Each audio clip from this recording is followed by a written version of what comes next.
Recevez nos salutations en Jésus-Christ notre Seigneur. Je vous apporte le message du Seigneur aujourd'hui tiré de Exode chapitre 17. Exode chapitre 17 du verset 8 au verset 16. En effet, dans ce passage, la Bible nous montre l'importance de la collaboration. Les enfants d'Israël, dans leur exode sur la terre promise, ont rencontré des difficultés, ont rencontré des peuples puissants. Et au nombre de ces peuples-là, nous trouvons Amalek, qui est venu même l'attaquer. Alors, qu'est-ce qu'il faut faire en ce moment-là? Moïse a pris la décision, ayant la vision de ce qu'il faut faire, à partager la vision avec Josué, Aaron et Hur pour faire ce qu'il faut faire pour que la victoire leur soit accordée. Et ce qui a fait leur force ici, c'est la collaboration. La collaboration. Et chacun d'eux a joué sa responsabilité. Vous voyez?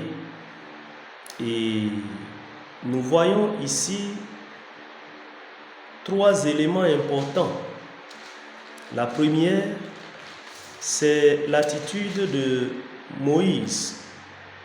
Moïse, l'homme de Dieu, qui est un porteur de vision, un organisateur, celui qui porte le fardeau, un intercesseur et un leader spirituel,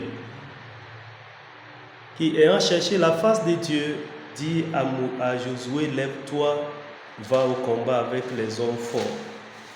Moi, j'irai prier avec Aaron et Hur sur la montagne. Le partage de responsabilité. Voilà. Et l'obéissance maintenant de Josué. Josué a obéi, il s'est levé, il est allé au combat. Mais en plein combat, vous allez voir, dit que au verset 11, lorsque Moïse élevait sa main, Israël était le plus fort. Et lorsqu'il baissait sa main, Amalek était le plus fort. Alors, les mains de Moïse étant fatiguées, Aaron et Hur ont décidé de lui apporter secours. On voit ici les limites du leader. Le leader, quelle que soit sa force, quelles que soient ses capacités, il a toujours ses limites et a besoin des autres. Le leader n'est pas un superman. Le leader n'est pas un tout-puissant. Il a toujours besoin des autres pour l'aider jusqu'à l'obtention de la victoire. Frères et sœurs en Christ, la deuxième chose que nous voyons ici, c'est la nécessité de collaborer. La nécessité de collaborer ou de soutenir le leader. Aux côtés du leader, nous sommes appelés à l'aider, car sa réussite fait notre réussite. Le leader peut être fatigué, le leader peut tomber malade, le leader aussi peut avoir faim. Et il faut des hommes et des femmes, des collaborateurs pour travailler, afin que celui-ci puisse réussir. Alors, la troisième chose que nous voyons, troisième élément que nous voyons dans ce passage, c'est les bienfaits d'une bonne collaboration avec le leader.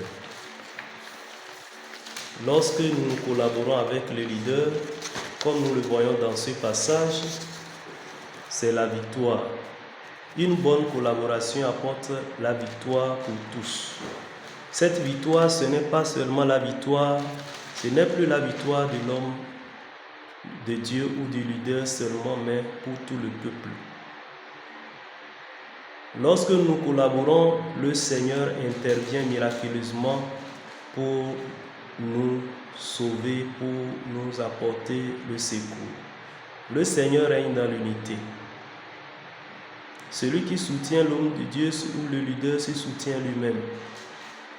Et encore, une bonne collaboration est une source de bénédiction. Voilà ce que nous notons dans cette exhortation ou dans ce message. Nous devons collaborer. Nous devons collaborer. Nous devons faire un effort ou travailler avec les autres pour la cause commune.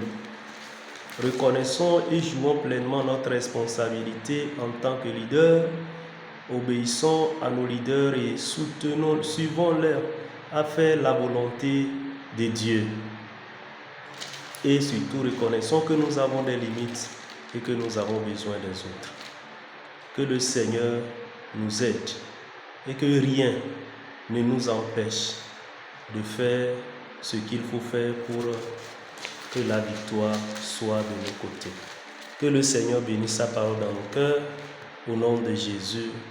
Amen.